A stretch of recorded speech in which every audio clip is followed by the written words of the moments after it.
So I think with all this momentum, you see a lot of people trying to get their ducks in a row so that they won't be they'll be spared once President Trump enters the Oval Office, as he should be rightly and duly elected, as he was back in the last election. And well, let me jump into here. No. Hold on, Gabrielle. Again, let me jump into here, and we're going to have to wrap this interview. But again, NewsMax certainly does not believe that the election was rigged. Say what you will about the mainstream media, folks, but patient zero for the fake news epidemic is conservative culture war propaganda networks. The seductress green M&M will now wear sneakers. The brown M&M has, quote, transitioned from high stilettos to lower block heels, also less sexy. And today's blatant perpetrator of platforming insane MAGA conspiratorial lunatics is none other than the ivermectin-slinging, my-pillow-pushing, far-right propaganda machine that is NewsMax. Could it be the ice cream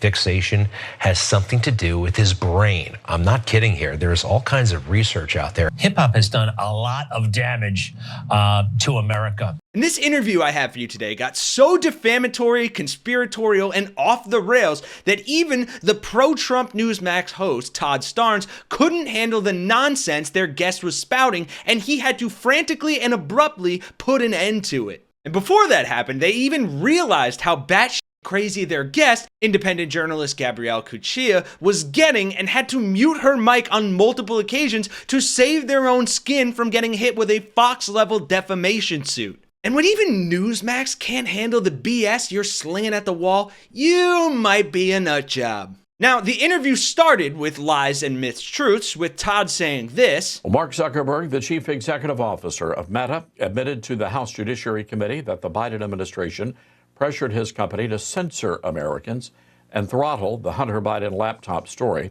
Referring to reporting last week about a letter Mark Zuckerberg sent to the MAGA-led House Judiciary Committee, in which Zuckerberg says Meta was pressured by the Biden administration to censor COVID-related content in 2021. And that sparked a lot of controversy from the MAGA camp, who would much rather have their lucrative Facebook posts urging their fellow conspiracy theorists to pump themselves up with horsed anti-parasitic. If only they were on that kick back when RFK Jr. was dealing with his brainworm. And even though Zuckerberg claimed to regret his decision to take down posts at the urging of the Biden White House for public safety reasons, it's kind of hard to argue with attempting to manage misinformation during the age of MAGA when there's a global pandemic going around and your Trump-thumping in-law with a semester of community college is posting about how COVID isn't real and simultaneously offering his medical expertise on how to treat it in the same breath. The Zuck also admitted to and subsequently apologized for temporarily demoting reporting from the New York Post alleging Biden family corruption while their fact checkers could review the story.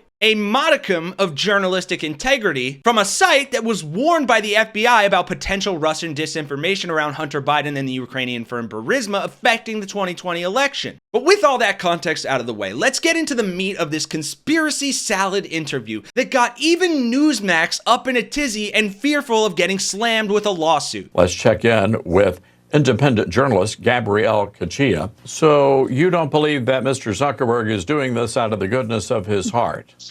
No, I do not. Hey, listen, I am one of those people that I am a constitutionalist, and the Constitution is for everybody. So if someone does have that awakening and they want to come to the side of reconciliation and understand that maybe they got it wrong, I'm open arms for that. I welcome it. So I think with all this momentum, you see a lot of people trying to get their ducks in a row so that they won't be they'll be spared once President Trump enters the Oval Office, as he should be rightly and duly elected, as he was back in the last election. That's not a surprise whatsoever. Oh, really? Because in my opinion, what's not a surprise is that another MAGA lunatic is continuing to spout conspiracy theories that Trump actually won the 2020 election. I mean, hell, come off it already. Even he admits he lost. We get the most votes of anybody, of any sitting president in history. And he beat us by a whisker, and it was a terrible thing. But things only got worse from here. This Biden administration is not, they're very guilty. And so when you look at it, elections need an overhaul when it What are comes they to guilty of? What are they guilty of? Well, they're guilty of exactly what Zuckerberg had penned, saying that they received pressure in suppressing particular stories of information, like we talk about the Biden laptop, like we talk about election misinformation. And NewsMax, in a surprising display of caution so the same thing doesn't happen to them, actually muted her microphone before abruptly ending the interview and distancing themselves from everything she said. I mean, talk about the fact that right now, with the backing of the U.S. government, right? They are still pursuing defamation lawsuits against whistleblowers. Primaries, the last primaries in Puerto Rico, and well, let me jump into here. No. Hold on, Gabrielle. Again, let me jump into here, and we're going to have to wrap this interview. But again, NewsMax certainly does not believe that the election was rigged, and we just have to we just cannot go down that path. But I certainly appreciate you joining. Yep. Absolutely. All right. Thank you very much for joining us. All right. And again, we do not believe. Man, they say money talks, but in this case, the fear of another multi-million-dollar defamation suit finally got NewsMax to shut the hell up. Thanks for watching, folks. For Really American, I'm Kenny Hesse, and I'll see you all in the next one.